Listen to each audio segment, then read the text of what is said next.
Hello, welcome back to my YouTube channel.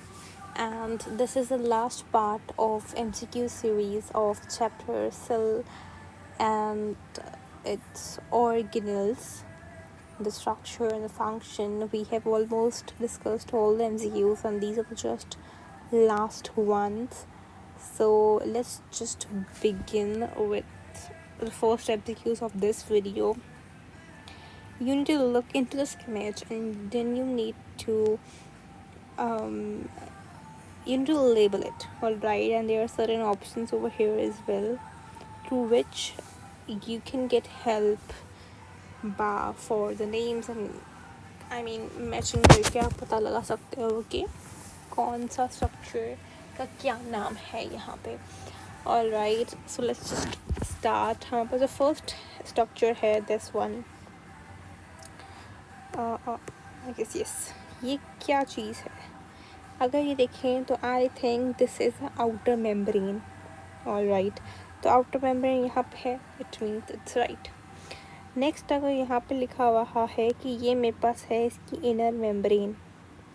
Alright, ये जो B option है ये इसकी इनर मेम्ब्रेन है, तो I think this is also right. अगर मैं इसको थोड़ा सा ही बना पाऊँ, ये इसकी है इनर मेम्ब्रेन. ऑलराइट, तो यस, बी में इनर मेम्ब्रेन ही लिखा हुआ है. नेक्स्ट इज सी में क्रिस्टा लिखा हुआ है, तो क्रिस्टा देखा जाए तो क्रिस्टा ही है ये भी सही है. इसके बीच का जो स्पेस है, मतलब जो साइटोप्लाज्म है, इसको मैट्रिक्स बोलते हैं, वो भी सही है. अब दो मेम्ब्रेन्स के बीच का जो स्पेस होता है उसको हम बोलते हैं इंटर मेम्ब्रेन स्पेस, और ई भी वही दिया हुआ है. सो ये ऑप्शन बिल्कुल सही होगा मानना, ठीक है.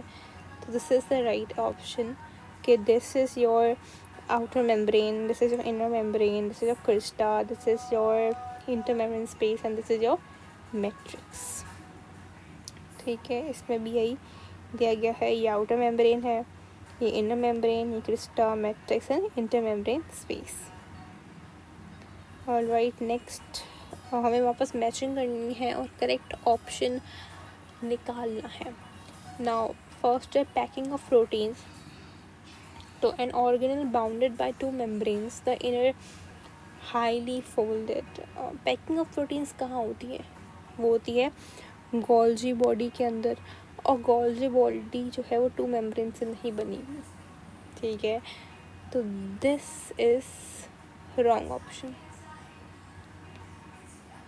Next is aerobic respiration, a stack of elongated curved sacs, each sac surrounded by a single membrane. Again this is wrong. Aerobic respiration mitochondria में होती है, एंड माइटोकॉन्ड्रिया एक डबल मेम्ब्रेन स्ट्रक्चर है, ठीक है. तो ये भी नहीं. फिर है प्रोटीन सिंथेसिस. प्रोटीन सिंथेसिस कहाँ होता है? राइबोसोम से होता है, या मैं बोल सकती हूँ हाँ, राइबोसोम से ही होता है. तो an organelle bounded by one membrane containing hydrolytic enzymes. No, hydrolytic enzymes किस ऑर्गेनल में होते हैं? लाइसोसोम में होते हैं. ऑलराइट, तो ये भी गलत है. Next is lipid synthesis, a network of tubes and sacs, each tube and sac surrounded by single membrane.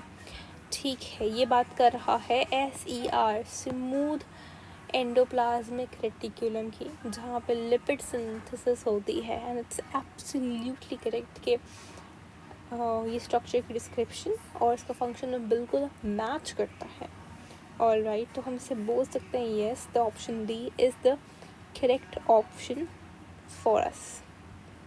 Alright, और इन्हीं दो MCQs के साथ आवर चैप्टर एंड्स. हम पीछे के सारे MCQ सॉल्व कर चुके हैं, around 52 MCQs, and this was it from my side for this chapter. Of course we'll be solving more MCQs of this chapter, but from this red spot biology our chapter is completed. By the way, I just wanted to share a few basic MCQs जो I believe are important. First, जो हमारे पास cell surface पे molecules होते हैं, या मैं बोलूँ cell surface पे रिसेप्टर्स होते हैं, ऑलराइट, वो किस चीज़ से बने हुए होते हैं? तो they are made up of glycoproteins, जैसे कि एंटीजन ए बी, ऑलराइट। लेकिन जो हमारे पास होते हैं एंटीजेंस, ऑलराइट, ये बात याद रखने की, ये नहीं पता लगती लोगों को। एंटीजेंस जो है हमारे पास, they are made up of glycolipids, alright. जो सेल सरफेस पे रिसेप्टर्स होते हैं, एंटीजन ए बी, वो बने होते हैं ग्लाइकोप्रोटीन से। लेकिन जो एंटीजन है, ठीक है, that is made up of glycolipid. ये इंपॉर्टेंट MCQs मुझे कुछ लगे जो that I wanted to share. If I would have more MCQs, I'll definitely share with you guys. Till then, take care and stay tuned to my channel.